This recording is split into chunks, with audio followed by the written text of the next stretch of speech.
Now, one of the biggest problems that everyone has with their aquariums is still overfeeding. So in general, people with freshwater aquariums tend to overfeed their aquariums, and in general, people with saltwater aquariums often, particularly reef tanks, can be guilty of underfeeding the aquarium. So therefore, there's two questions. What should you feed your fish, and how much should you feed your fish? In my opinion, my favourite food is New Life Spectrum, because it produces almost no organic waste. It's the best colour enhancer on the market, and the only food in the world set at the absorption rate of the fish. Very high quality food, very clean food. And then I'll feed them fish what they eat in 30 seconds, so there's not one speck of food left after 30 seconds, and I tend to feed them around 5 times a week, and I'm watching their bellies. So that's only a guide. If I do find over a period of time my fish are getting skinny, then the first thing I'll do is feed them more often.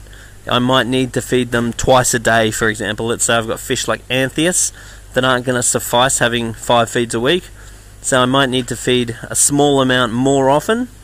And then on the other hand, my fish might be looking overweight, even though I might be feeding that amount, and then therefore I can actually reduce the amount. So it's really the fish that tell you, and it's the average fish. You never judge your tank by the fattest fish, and you never judge it by the skinniest fish.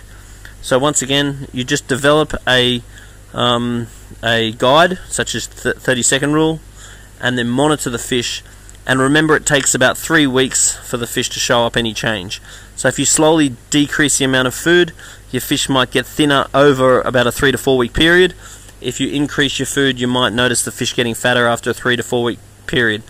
But once again, if you are a saltwater customer and your fish are thin, consider increasing the food.